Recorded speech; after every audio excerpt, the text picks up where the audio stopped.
Hi everybody, just Sana here, also known as Chilling Silence. Look, unfortunately I'm coming to you today from the car because sometimes my life can be a little bit like DigiByte. It's just go, go, go, go, go. But that's okay. So we've had a really great couple of days here with DigiAssets and getting the My First DigiAsset out to people. It's super cool, the feedback that we've been getting. I'm so glad to see people's excitement and enthusiasm for this. It blows me away to see the ideas that people are coming up with, and I'm so excited that you too share my enthusiasm. So thank you to everybody who's given feedback, who's shared their screenshots and the likes and put it up on Twitter and other social media. That's really great to see. Thank you to people who've also sent their DigiAssets out to others. I know that a few other people have been sending those My First DigiAssets on to people who've started requesting them. In particular, I've seen Valvenus as well. He's gone and he's been sending these out to a bunch of people. He's got a solid following, obviously, on Twitter, and so that's been really great to see that name kind of getting out there now with DigiAssets. So thank you to that. It's been 48 hours now, though, so I think what we're going to do is I'm going to take the remaining assets that I have on my phone here, send them to another device, and actually burn them.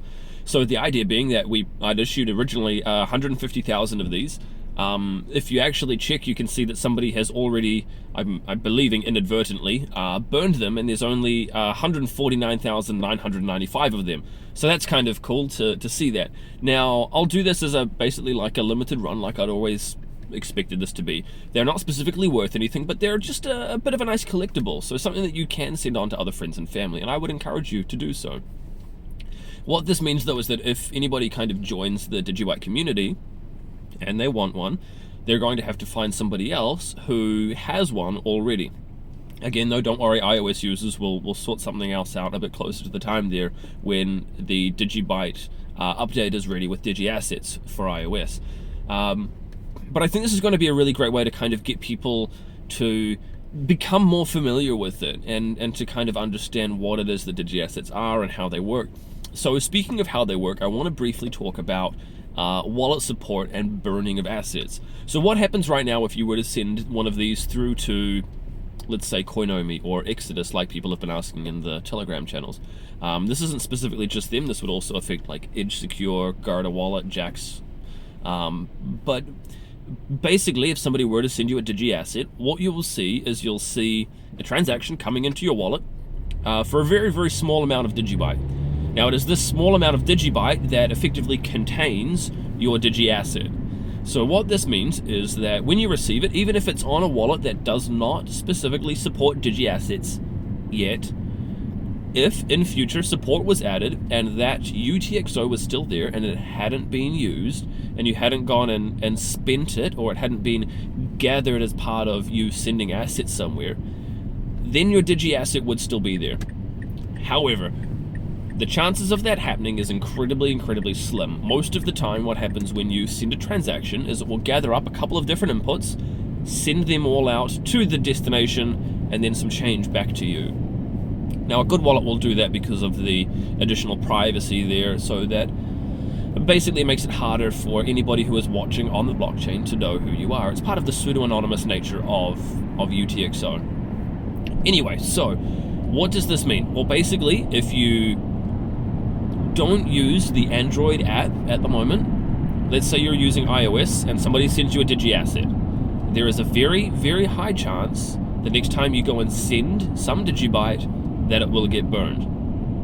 Now, the reason for this is that a DigiAsset is basically an additional bit of data that is associated with the UTXO, and it requires that data to be relayed every single time you send the transaction. And it also requires the wallet to know, don't include this particular transaction over here because it has this additional data, or at the very least, if you are, it's going to be a DigiAsset transaction and you need to relay that data. So think of it kind of like when your boss sends you an email, they forward it on to you, and there's a bunch of these other like shitty little attachments at the bottom that are mostly just people's signatures and things like that.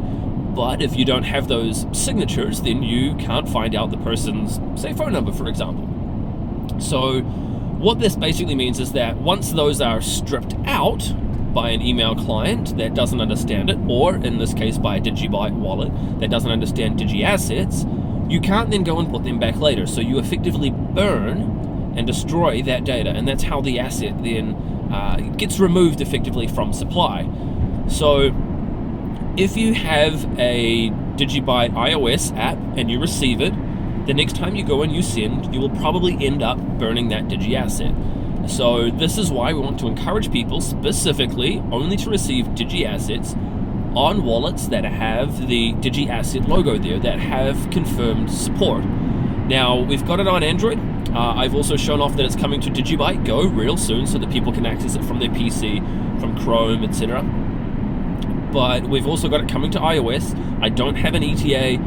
It could be a week, it could be a month, who knows. I've also been in talks with a few others. So we've talked a little bit about this with some of the wallet vendors, but at this stage, we don't have any that have formally confirmed that they will be supporting it. I've talked with a couple, and they've basically given an unofficial go-ahead that, yeah, they want to find out more, and they expect that they will add it.